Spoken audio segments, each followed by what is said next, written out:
ನಮಸ್ತೆ ಗುರುಗಳೇ, ಕಾರ್ಯಕ್ರಮಕ್ಕೆ ಸ್ವಾಗತ. ನಮಸ್ತೆ ವೀಕ್ಷಕರೇ, ನಮ್ಮ ಜೊತೆ ಇವತ್ತಿನ ದಿನ ಈ ಕಾಳ ಸರ್ಪದ ಶಾಂತಿಯ ಬಗ್ಗೆ ತಿಳಿಸ್ಕೊಡೋದಕ್ಕೆ ನಮ್ಮ ಜೊತೆ ನಮ್ಮ ಕಾರ್ಯಕ್ರಮದಲ್ಲಿ ವೇದ ಬ್ರಹ್ಮಶ್ರೀ ಆದಂತಹ ಬ್ರಹ್ಮೇಂದ್ರ ಪ್ರಸಾದ್ ಶಾಸ್ತ್ರಿ ಅವರು ನಮ್ಮ ಜೊತೆ ಇದ್ದಾರೆ. ಗುರುಗಳೇ, ಇವತ್ತಿನ ದಿನ ಯಾವ ಒಂದು ವಿಷಯನ ತಿಳಿಸೋಕ್ಕೆ ಹೊರಟಿದ್ದೀರಾ? ಅಂದರೆ ಪ್ರತಿ ವರ್ಷ ನಿಮ್ಮ ದೇವಸ್ಥಾನದಲ್ಲಿ ಈ ಕಾಳಸರ್ಪ ಶಾಂತಿ ಮಾಡ್ಕೊಳ್ತಾ ಬರ್ತಾ ಇದ್ದೀರಾ, ಒಂದು ಒಳ್ಳೆ ಕಾರ್ಯನ ಮಾಡ್ತಾ ಇದ್ದೀರಾ. ಸೊ ಇದ್ರ ಬಗ್ಗೆ ನಮ್ಮ ವೀಕ್ಷಕರಿಗೆ ತಿಳಿಸ್ಕೊಡಿ. ಎಲ್ಲ ವೀಕ್ಷಕರಿಗೂ ಮೊದಲಿಗೆ ನಮಸ್ಕಾರ. ಮೊದಲನ್ನು ಗುರುಗಳನ್ನು ಪ್ರಾರ್ಥನೆ ಮಾಡುತ್ತಾ ನಾವು ಇಂದಿನ ವಿಚಾರ ಮಾತಾಡ್ತಾ ಇರ್ತಕ್ಕಂಥದ್ದು ಕಾಳಸರ್ಪ ಶಾಂತಿಯ ಪೂಜೆ. ವಿದ್ಯಾರಣ್ಯಪುರದಲ್ಲಿ ವಿದ್ಯಾರಣ್ಯಪುರ ಸಾಂಸ್ಕೃತಿಕ ಕೇಂದ್ರ, ಶ್ರೀ ವಿದ್ಯಾಗಣಪತಿ ದೇವಸ್ಥಾನ ಹಾಗೂ ಶ್ರೀ ಮಂಜುನಾಥ ಸ್ವಾಮಿಯ ದೇವಾಲಯದಲ್ಲಿ 5 ಹೆಡೆ ನಾಗರನ್ನ ಹುರುಳಿಕಾಳು ಮೇಲಿಡಿ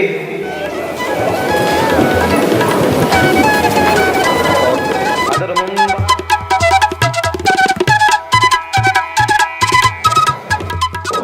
ಚರಿತ ವಿಶೇಷೇಣ ವಿಶಿಷ್ಟಾಯಾಂ ಅಸ್ಯಾಂ ಶುಭ ತಿಥವೇ ಸರ್ವ ಜನಮಾನಂ ಮೇ ವಶಮಾನಯ ದೇವತಾ ರಾಹು ದೇವತಾ ಸರ್ಪರಾಜ ಐಂ ಕ್ಲೀಂ ಕೇತವೇ ಸರ್ವಸ್ಯ ಚರ್ಮವ್ಯಾಧಿ ನಿವಾರಣ ಪೂರ್ವಕ ಸಕಲವಿಧ ದೋಷಾಯೇ ನಮಃ ಸರ್ಪಾಂತೃತಾಯೇ ನಮಃ ಸಪ್ತ ಸಂಸದಾಯೇ ನಮಃ ಕಾಳಸರ್ಪ ಶಾಂತಿಯ ಪೂಜೆಯನ್ನು ಪ್ರತಿ ವರ್ಷವೂ ನಾವು ನಡೆಸ್ಕೊಂಡು ಬರ್ತಾ ಇದ್ದೀವಿ. ಇದು 3ನೇ ವರ್ಷ. ಹೆಚ್ಚಿನ ಜನಸಂಖ್ಯೆಯಲ್ಲಿ ಸೇರಿ ಮಾಡತಕ್ಕಂತಹ ಕಾರ್ಯವಾಗಿರ್ತಕ್ಕಂಥದ್ದು ಕಾಳಸರ್ಪ ಶಾಂತಿಯ ಪೂಜೆ. ಈ ಕಾಳಸರ್ಪ ಶಾಂತಿಯ ಪೂಜೆಯನ್ನು ನಾವು ಮಾಡಿಸ್ಬೇಕಾದ್ರೆ ಶ್ರೀ ಕ್ಷೇತ್ರ ಕಾಳಹಸ್ತಿಗೆ ಹೋಗಬೇಕಾಗತ್ತೆ. ಯಾತಕ್ಕಾಗಿ ಅಂದರೆ ಅಲ್ಲಿ ಮಾತ್ರನೇ ಇದು ಮಾಡ್ತಕ್ಕಂತಹ ಪೂಜೆ. ಆದ್ದರಿಂದ ಕೆಲವು ಭಕ್ತಾದಿಗಳಿಗೆ ಈ ಕಾಳಸರ್ಪ ಶಾಂತಿಯ ಪೂಜೆಯನ್ನು ಮಾಡಿಸ್ಕೊಳ್ಳೋಕ್ಕೆ ಆಗೋದಿಲ್ಲ. ಆದ್ದರಿಂದ ನಾವು ನಮ್ಮ ಕರ್ನಾಟಕದ ಭಾಗದಲ್ಲಿ ಬೆಂಗಳೂರಿನ ಗ್ರಾಮದಲ್ಲಿ ವಿದ್ಯಾರಣ್ಯಪುರ ಎಂಬ ನಗರದಲ್ಲಿ ಈ ಕಾಳಸರ್ಪ ಶಾಂತಿಯ ಪೂಜೆಯನ್ನು ನಾವು ಹಮ್ಮಿಕೊಂಡಿದ್ದೇವೆ. ಸತತವಾಗಿ 3 ವರ್ಷಗಳ ಕಾಲದಿಂದಲೂ ಈ ಕಾಳಸರ್ಪ ಶಾಂತಿಯ ಪೂಜೆಯನ್ನು ಮಾಡ್ತಾ ಇದ್ದೇವೆ. ಭಕ್ತಾದಿಗಳು ಬಂದು ಸದ್ವಿನಿಯೋಗವನ್ನು ಪಡಿಸಿಕೊಳ್ಳಬೇಕಾಗಿ ನಾವು ವಿನಂತಿ ಮಾಡ್ತೇವೆ. ಕಾಳಸರ್ಪ ಶಾಂತಿ ಯಾವ ರೀತಿಯಾಗಿ ಬರುತ್ತೆ ಅಂತಲೂ ನಾವು ಹೇಳೋಕ್ಕೆ ಆಗಲ್ಲ. ಯಾತಕ್ಕಾಗಿ ಹುಟ್ಟಿದ ಜಾತಕದಲ್ಲಿರ್ಬೋದು, ಅಥವಾ ಪಿತೃದೋಷ ಆಗಿರ್ಬೋದು, ಕುಜದೋಷ ಆಗಿರ್ಬೋದು, ಭೂಮಿ ವಿಚಾರ, ಹಾಗೆ ಸಂಸಾರದಲ್ಲಿ ಕಲಹಗಳು ಇತ್ಯಾದಿ ಶಾಪಗಳು ಹಾಗೂ ಎಲ್ಲ ವಿಧವಾದ ಕಾರಣಕ್ಕೆ ಆಗ್ತಕ್ಕಂಥದ್ದೇ ರಾಹುಕೇತು ಅಂತ ಹೇಳ್ತೀವಿ. ಈ ರಾಹುಕೇತುವಿನ ಪೂಜೆಯೇ ಕಾಳಸರ್ಪ ಶಾಂತಿ ಅಂತಲೂ ನಾವು ಸಹ ಹೇಳ್ತೀವಿ. ಈ ಕಾಳಸರ್ಪ ಶಾಂತಿಯ ಪೂಜೆ ಮಾಡಿಸ್ಕೊಳ್ಳೋದ್ರಿಂದ ಬಹಳಷ್ಟು ಜನಕ್ಕೆ ನಮ್ಮ ದೇವಾಲಯದಲ್ಲಿ ಬಂದು ಮಾಡಿಸಿರ್ತಕ್ಕಂತಹ ಬಹಳಷ್ಟು ಭಕ್ತಾದಿಗಳಿಗೆ ಒಳ್ಳೆಯದಾಗಿದೆ. ಬಂದು ಪೂಜೆಯನ್ನು ಮಾಡಿಸ್ಕೊಂಡು ಹೋಗಿ 1 ವಾರದಲ್ಲಿ ಅವರ ಉತ್ತರವನ್ನು ಕೊಟ್ಟಿದ್ದಾರೆ ನಮಗೆ. ಹಾಗೆ ದೇಶ ವಿದೇಶಗಳಿಂದಲೂ ಸಹ ನಮಗೆ ಕರೆ ಬರ್ತಾ ಇದೆ ಈ ಕಾಳಸರ್ಪ ಶಾಂತಿಯ ಪೂಜೆಯ ಬಗ್ಗೆ. ಆದ್ದರಿಂದ ಈ ವರ್ಷವೂ ಸಹ ನಾವು ಈ ಕಾಳಸರ್ಪ ಶಾಂತಿಯ ಪೂಜೆಯನ್ನು ನಾವು ಹಮ್ಮಿಕೊಂಡಿದ್ದೇವೆ. ಅದು ಯಾವಾಗ ಅಂತ ಹೇಳಿದ್ರೆ ನವೆಂಬರ್ ತಿಂಗಳು 7ನೇ ತಾರೀಕು ಶುಕ್ರವಾರದ ದಿನದಂದು ಬೆಳಗ್ಗೆ 10:30ರಿಂದ, ಅಂದರೆ ರಾಹುಕಾಲದಲ್ಲಿ ಪ್ರಾರಂಭವಾಗ್ತಕ್ಕಂಥದ್ದು ಈ ಪೂಜೆ. 10:30ರಿಂದ ಶುರುವಾಗುತ್ತೆ. ಭಕ್ತಾದಿಗಳು ಈ ಸಲವೂ ಸಹ ಹೆಚ್ಚಿನ ಸಂಖ್ಯೆಯಲ್ಲಿ ಬಂದು ಆ ಕಾಳಸರ್ಪ ಶಾಂತಿಯ ಪೂಜೆಗೆ ಪಾಲ್ಗೊಳ್ಳಬೇಕಾಗಿ ನಾವು ವಿನಂತಿಸಿಕೊಳ್ಳುತ್ತೇವೆ. ಗುರುಗಳೇ, ಮತ್ತೊಂದು ಪ್ರಶ್ನೆ. ಈ ನವೆಂಬರ್ 7ರಂದೇ ನೀವು ಪ್ರತಿ ವರ್ಷವೂ ಮಾಡ್ತಾ ಬರ್ತಾ ಇದ್ದೀರಾ. ಅಂದರೆ ಏನು ವಿಶೇಷ ಆವತ್ತಿನ ದಿನ, ಅದ್ರ ಬಗ್ಗೆ ತಿಳಿಸ್ಕೊಡ್ತೀರಾ? ಯಾತಕ್ಕಾಗಿ ಅಂದರೆ 7ನೇ ತಾರೀಕು ಅನ್ನೋದಲ್ಲ, ಶುಕ್ರವಾರದ ದಿವಸದಂದು ನಾವು ಮಾಡ್ತಕ್ಕಂಥದ್ದು. ಈ ಶುಕ್ರವಾರ ಅಂತ ಯಾತಕ್ಕಾಗಿ ಅಂದರೆ ನಾವು ಬೇರೆ ದಿನಗಳಲ್ಲಿ ಮಾಡಬಹುದು, ಆದರೆ ರಾಹುಕಾಲ ನಮಗೆ ಸಿಗ್ತಕ್ಕಂಥದ್ದು ಬೆಳಗಿನ ಜಾವದಲ್ಲಿ. ಅಂದರೆ ಶುಕ್ರವಾರ ಮಾತ್ರ 10:30ರಿಂದ 12:00ವರೆಗೂ ಈ ರಾಹುಕಾಲದಲ್ಲಿ ಈ ಸರ್ಪಶಾಂತಿಯನ್ನು ಮಾಡಿದ್ರೆ ಅವರಿಗೆ ಹೆಚ್ಚಿನ ಫಲಗಳು ಸಾಧ್ಯತೆ ಇರುತ್ತೆ ಅಂತ ಹೇಳ್ತೇವೆ ನಾವು. ಬೇರೆ ದಿವಸಗಳಲ್ಲಿ ಬೆಳಗ್ಗೆ 6 ಗಂಟೆಗೆ ರಾಹುಕಾಲ ಇರುತ್ತೆ, 7 ಗಂಟೆಗೆ ಆಗುತ್ತೆ. ಭಕ್ತಾದಿಗಳ ಒಂದು ಅನುಕೂಲ, ದೇವಸ್ಥಾನದ ಪೂಜೆ ನಿಯಮಗಳನ್ನೆಲ್ಲ ಪಾಲಿಸಿಕೊಂಡು ನಾವು ಶುಕ್ರವಾರದ ದಿನದಂದೇ ನಾವು ಈ ಪೂಜೆಯನ್ನು ಹಮ್ಮಿಕೊಂಡಿರ್ತಕ್ಕಂಥದ್ದು. ಅದು 10:30 ಇಂದ 12:30 ರಾಹುಕಾಲದಲ್ಲಿ ಮಾಡಿದ್ರೆ ತುಂಬ ಪ್ರಾಶಸ್ತ್ಯವಾಗಿರ್ತಕ್ಕಂಥದ್ದು. ಈ ಕಾಳಸರ್ಪ ಶಾಂತಿಗೆ ರಾಹುಕಾಲದಲ್ಲೇ ಮಾಡಬೇಕು ಅಂತ ಹೇಳ್ತಾರೆ. ಈ ಇತ್ತೀಚಿನ ದಿನಗಳಲ್ಲಿ ಕೆಲವರು ಹೋಗಿದ್ದರು ಕಾಳಹಸ್ತಿಗೆ, ಅಲ್ಲೂ ಸಹ ಯಾತಕ್ಕಾಗೋ ಅವ್ರಿಗೆ ಮನಸ್ಸಿಗೆ ಇಷ್ಟವಾಗಲಿಲ್ವಂತೆ ಅಲ್ಲಿ ಮಾಡಿಸಿರ್ತಕ್ಕಂತಹ ಪೂಜೆಗಳು ಸಹ ತುಂಬ ನಮಗೆ ಇದಾಗ್ತಾ ಇದೆ. ಸ್ವಾಮಿ, ನಿಮ್ಮ ದೇವಸ್ಥಾನದಲ್ಲಿ ಯಾವಾಗ ಮಾಡ್ತೀರಾ ಅಂತ ಕೇಳಿದ್ರು.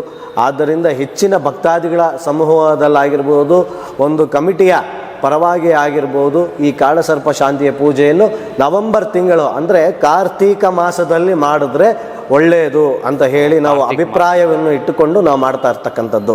ಕಾರ್ತೀಕ ಮಾಸ ಅಂದರೆ ಎಲ್ಲರಿಗೂ ತಿಳಿದ ಹಾಗೆ ಶಿವನ ಮಾಸ ಅಂತಲೇ ಹೇಳ್ತೀವಿ ನಾವು. ಶಿವನ ಇಚ್ಛೆ ಆಗಿರ್ತಕ್ಕಂಥದ್ದೇ ಸರ್ಪಗಳು. ಆ ಸರ್ಪಗಳಿಗೆ ಅಧಿಕತೆಯಾಗಿ ಇರ್ತಕ್ಕಂಥದ್ದೇ ಕಾಳಸರ್ಪ ಶಾಂತಿಯಾಗಿ ನಾವು ಮಾಡ್ತಕ್ಕಂಥದ್ದು ಕಾರ್ತೀಕ ಮಾಸದಲ್ಲಿ.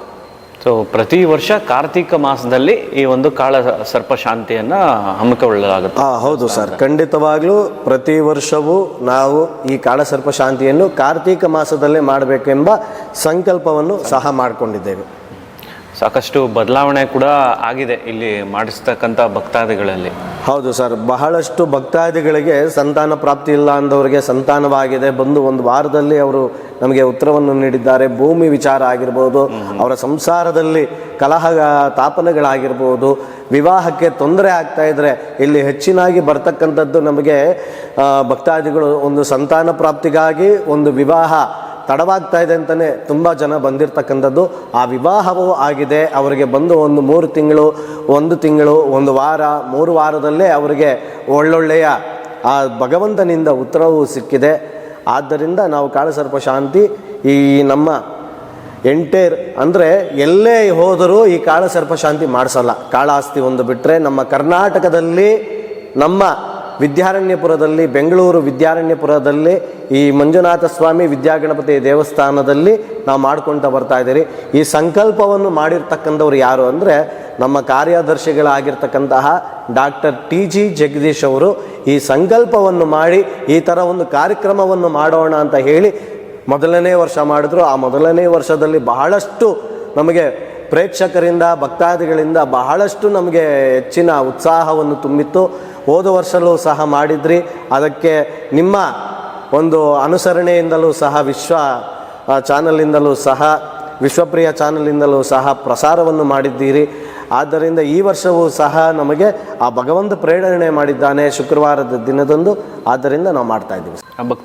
ಇನ್ನೊಂದು ಪ್ರಶ್ನೆ ಗುರುಗಳೇ, ಇದು ಅಂದರೆ ಇದನ್ನು ನೋಂದಣಿ ಮಾಡಿಸ್ಕೊಳ್ಬೇಕು ಅಂದರೆ ಭಕ್ತಾದಿಗಳು ಯಾರು ಸಂಕಲ್ಪ ಮಾಡಬೇಕು ಅಂತಂದರೆ ಎಷ್ಟು ದಿನಗಳ ಒಳಗಡೆ ಬಂದು ಇಲ್ಲಿ ಕರೆ ಮಾಡಿ ತಮ್ಮ ಒಂದು ಸಂಕಲ್ಪವನ್ನು ಮಾಡ್ಕೊಳ್ಬೇಕಾಗತ್ತೆ? ಅದ್ರ ಬಗ್ಗೆ ತಿಳಿಸ್ಕೊಡ್ತೇವೆ.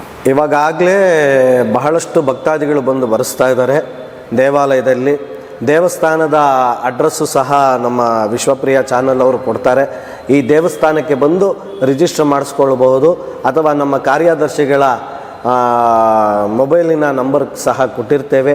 ಆ ನಂಬರ್ಗೆ ಕಾಂಟ್ಯಾಕ್ಟನ್ನು ಮಾಡಿ ಸಹ ಅವರು ಪೂಜೆಗೆ ಸಲ್ಲಿಸ್ಬೋದಾಗಿ ನಾವು ವಿನಂತಿ ಮಾಡ್ತೇವೆ. ಒಂದು ಪೂಜೆಗೆ ಶುಲ್ಕ ಬಂದು 1100 ರೂಪಾಯಿ ಅಂತ ನಾವು ಇಟ್ಕೊಂಡಿದ್ದೇವೆ. ಈ ಬಹಳಷ್ಟು ಕ್ಷೇತ್ರಗಳಿಗೆ ಹೋದರೆ 15ರಿಂದ 5ರಿಂದ 10,000, 15,000ವರೆಗೂ ನಾವು ಖರ್ಚು ಮಾಡಿಸ್ಕೊಂಡು ಬರಬೇಕಾಗುತ್ತೆ. ಇಲ್ಲಿಂದ ಹೋಗೋ ಚಾರ್ಜು, ಅಲ್ಲಿಂದ ಬರೋ ಚಾರ್ಜು ಎಲ್ಲ ಸೇರಿದ್ರು ಒಂದು 25ರಿಂದ 30,000ವರೆಗೂ ನಮಗೆ ಬಹಳಷ್ಟು ಖರ್ಚಾಗುತ್ತೆ ಒಂದು ಕಾಳಸರ್ಪ ಶಾಂತಿಗೆ. ಯಾತಕ್ಕಾಗಿ ಅಂದರೆ ಆ ಕಾಳಸರ್ಪ ಶಾಂತಿ ಮಾಡ್ತಕ್ಕಂಥದ್ದು ತಿರುಪತಿಯಲ್ಲಿರ್ತಕ್ಕಂತಹ ಗ್ರಾಮದಲ್ಲಿ, ಕಾಳಹಸ್ತಿಯ ಗ್ರಾಮದಲ್ಲಿ ಮಾಡ್ತಕ್ಕಂಥದ್ದು. ಅಲ್ಲೆಲ್ಲೂ ಭಕ್ತಾದಿಗಳು ಅವ್ರಿಗೆ ಅನುಕೂಲವಾಗಲ್ಲ ಅನ್ನೋದಕ್ಕೋಸ್ಕರವೇ ನಮ್ಮ ವಿದ್ಯಾರಣ್ಯಪುರ ಸಾಂಸ್ಕೃತಿಕ ಕೇಂದ್ರ ಆಡಳಿತ ಮಂಡಳಿ ಆಗಿರ್ತಕ್ಕಂತಹ ಡಾಕ್ಟರ್ TG ಜಗದೀಶ್ ಅವರು ಮತ್ತು ಅಧ್ಯಕ್ಷರಾಗಿರ್ತಕ್ಕಂತಹ ಅಶ್ವಥ್ ಸರ್ ಅವರ ನೇತೃತ್ವದಲ್ಲಿ ಹಾಗೂ ಅರ್ಚಕರ ಸಮೂಹದಲ್ಲಿ ಈ ಪೂಜೆಯನ್ನು ಶ್ರೀ ಕಾಳಹಸ್ತಿಯಲ್ಲಿ ಯಾವ ವಿಧಾನದಲ್ಲಿ ಮಾಡುತ್ತಾರೆಯೋ ಅದೇ ವಿಧಾನದಲ್ಲಿಯೇ ನಾವು ಈ ಪೂಜೆಯನ್ನು ಮಾಡ್ತೇವೆ. ಅಂದರೆ ಇವಾಗ ಒಬ್ಬ ಭಕ್ತಾದಿ ಮಾಡಿಸಿರ್ತಾರೆ ಅಂತ ತಿಳ್ಕೊಳ್ಳಿ, ಈ ವರ್ಷ ಮುಂದಿನ ವರ್ಷನೂ ಅವರು ಮಾಡಿಸ್ಲೇಬೇಕಾಗುತ್ತಾ, ಇಲ್ಲ ಒಂದು ಸರಿ ಮಾಡಿಸಿದ್ರೆ ಸಾಕಾ, ಹೇಗೆ ಗುರುಗಳೇ? ಕೆಲವರು ಸಂಕಲ್ಪವನ್ನು ಮಾಡಿರ್ತಾರೆ, ಪ್ರತಿ ವರ್ಷವೂ ಬಂದು ನಾವು ಮಾಡಿಸ್ಕೊತೀರಿ ಅಂತ. ಅಂದರೆ ಈ ವರ್ಷ ಮಾಡಿಸಿ ಬರೋ ವರ್ಷ ಮಾಡಿಸ್ಬೇಕು ಅನ್ನೋದು ಅವರು ಮಾಡಿಸ್ಲೂಬಹುದು, ಮಾಡಿಸ್ದೇನೂ ಇರಬಹುದು. ಯಾತಕ್ಕಾಗಿ ಅಂದರೆ ಒಳ್ಳೇದಾಗ್ತಾ ಇದ್ದಾನೆ ಮಾಡಿಸೋದ್ರಲ್ಲಿ ನಮಗೇನು ತಪ್ಪಿಲ್ಲ. ಸರ್ಪದೋಷನೇ ಇದ್ದರೆ ಮಾಡಿಸ್ಬೇಕು ಅನ್ನೋದು ಇಲ್ಲ. ಯಾತಕ್ಕಾಗಿ ಅಂದರೆ ಇದು ಸರ್ಪದೋಷಕ್ಕೆ ಸಂಬಂಧಪಟ್ಟ ವಿಚಾರವಲ್ಲ. ಕಾಳಸರ್ಪ ಶಾಂತಿ ಅನ್ನೋದು ಎಲ್ಲ ಅದರಲ್ಲೂ ನಮ್ಮ ಜೀವನದಲ್ಲಿ ಏನೇನು ಅಡಚಣೆಗಳು ಆಗ್ತಾ ಇದೆ ಅದಕ್ಕೆಲ್ಲ ಕಾರಕರಾಗಿರ್ತಕ್ಕಂಥವರೇ ರಾಹುಕೇತುಗಳು ಅಂತ ಹೇಳ್ತೀವಿ. ಆದ್ದರಿಂದ ಕಾಳಸರ್ಪ ಶಾಂತಿ ಪೂಜೆ ಮಾಡಿಸ್ಕೊಂಡ್ರೆ ಅವ್ರಿಗೆ ಹೆಚ್ಚಿನ ಒಂದು ಉದ್ಯೋಗದಲ್ಲಾಗಿರ್ಬೋದು, ವಿದ್ಯೆಯಲ್ಲಾಗಿರ್ಬೋದು, ಸಂಸಾರದಲ್ಲಾಗಿರ್ಬೋದು, ಸಂತಾನದಲ್ಲಾಗಿರ್ಬೋದು, ವಿವಾಹದಲ್ಲಾಗಿರ್ಬೋದು, ಎಲ್ಲ ಒಳ್ಳೆಯ ಉತ್ತರವೇ ಆ ಭಗವಂತನಿಂದ ಸಿಗ್ತಕ್ಕಂಥದ್ದು. ತುಂಬ ಒಳ್ಳೆಯ ವಿಚಾರ ತಿಳಿಸ್ಕೊಡ್ತಾ ಇದ್ದೀರಾ, ಮತ್ತು ಒಳ್ಳೆಯ ಕಾರ್ಯ ಕೂಡ ಮಾಡ್ತಾ ಇದ್ದಾರೆ. ಈ ದೇವಸ್ಥಾನದ ಟ್ರಸ್ಟಿ ಅವರು ನಮ್ಮ ಕಾರ್ಯದರ್ಶಿಯಾದಂತಹ TG ಜಗದೀಶ್ ಅವ್ರಿಗೆ ಈ ಮೂಲಕ ನಮ್ಮ ಚಾನೆಲ್ನ ಮೂಲಕ ನಮಗೊಂದು ಅವಕಾಶ ಕೊಟ್ಟು ವೀಕ್ಷಕರಿಗೆ ಒಂದು ಒಳ್ಳೆ ವಿಚಾರ ತಿಳಿಸ್ಕೊಟ್ಟಿದ್ದೀರಾ. ಅದಕ್ಕೆ ಧನ್ಯವಾದಗಳು. ಥ್ಯಾಂಕ್ ಯು, ಧನ್ಯವಾದಗಳು, ನಮಸ್ಕಾರಗಳು. ವಿದ್ಯಾರಣ್ಯಪುರ ಗ್ರಾಮದಲ್ಲಿ ವಿದ್ಯಾರಣ್ಯಪುರ ಸಾಂಸ್ಕೃತಿಕ ಕೇಂದ್ರ ವಿದ್ಯಾಗಣಪತಿ ಮತ್ತು ಮಂಜುನಾಥ ಸ್ವಾಮಿಯ ದೇವಸ್ಥಾನದ ಆವರಣದಲ್ಲಿ 2ನೇ ಬಾರಿ ನಾವು ಈ ಪೂಜೆಯನ್ನು ಮಾಡ್ತಕ್ಕಂಥದ್ದು ಕಾಳಸರ್ಪ ಪೂಜೆಯನ್ನು. ಸಾಮಾನ್ಯವಾಗಿ ಎಲ್ಲ ಹಾವಿನ ಹೆಡೆ ಇಟ್ಟು ಪೂಜೆಯನ್ನು ಮಾಡ್ತಾರೆ. ರಾಹುಕೇತುಗಳ ವಿಗ್ರಹ ಯಾರು ನೋಡಿರಲ್ಲ ಯಾವ ರೀತಿಯಾಗಿರುತ್ತೆ ಎಂಬುದು ಎಲ್ಲರೂ ಇಲ್ಲಿ ವೀಕ್ಷಣೆ ಮಾಡಬಹುದು. ರಾಹುಕೇತುಗಳು ಯಾವ ವಿದ್ವಾನದಲ್ಲಿರುತ್ತೆ ಎಂಬುದಾಗಿ ನಾವು ನೋಡಬಹುದು. ಸರ್ಪದ ಆಕಾರಕ್ಕೆ ಒಂದು ಮುಖ ಇರುತ್ತೆ, ಮನುಷ್ಯನ ಮುಖ. ಹಾಗೆ ದೇಹದ ಆಕಾರಕ್ಕೆ ಹಾವಿನ 5 ಎಡೆಯ ಮುಖ ಇರುತ್ತೆ. ಅದನ್ನೇ ನಾವು ರಾಹುಕೇತುಗಳು ಅಂತ ಹೇಳ್ತೀವಿ. ರಾಹುಕೇತುಗಳೇ ನಮ್ಮ ಗ್ರಹಗಳ ನವಗ್ರಹಗಳಿರ್ತಕ್ಕಂತಹ ಪ್ರಮುಖ ಗ್ರಹಗಳು ಅಂತ ಹೇಳ್ತೀವಿ. ಆ ಪ್ರಮುಖ ಗ್ರಹಗಳು ನಮಗೆ ಏನೇನು ವಿಚಾರದಲ್ಲಿ ಆಗುತ್ತೆ ಎಂಬುದಾಗಿ ನಾನು ಸಂಕಲ್ಪದಲ್ಲಿ ಹೇಳ್ಕೊಟ್ಟಿದ್ದೇನೆ. ಭೂಮಿ ವಿಚಾರ, ಸಂತಾನ ಭಾಗ್ಯ, ವಿಳಂಬ ಆಗುವುದು, ವಿವಾಹ, ಸಂತಾನ ವಿಳಂಬ ಆಗುವುದು, ಆರೋಗ್ಯದಲ್ಲಿ ಸಮಸ್ಯೆ, ಚರ್ಮ ಬಾಧೆಗಳು, ವಿದ್ಯಾದಲ್ಲಿ ಅನರ್ವಿದ್ಯೆ ಇರ್ತಕ್ಕಂಥವ್ರಿಗೆ ಎಲ್ಲ ವಿಧಕ್ಕೆ ಕಾರಕರಾಗಿರ್ತಕ್ಕಂಥವರೇ ರಾಹುಕೇತುಗಳು ಅಂತ ಹೇಳ್ತೀವಿ. ಕುಜದೋಷಕ್ಕೆ ಎಲ್ಲದಕ್ಕೂ. ಆದ್ದರಿಂದ ಆ ಭಗವಂತನಲ್ಲಿ ಎಲ್ಲರೂ ಪ್ರಾರ್ಥನೆ ಮಾಡಿಕೊಂಡು ಧೂಪವನ್ನು ಆರಿಸಿ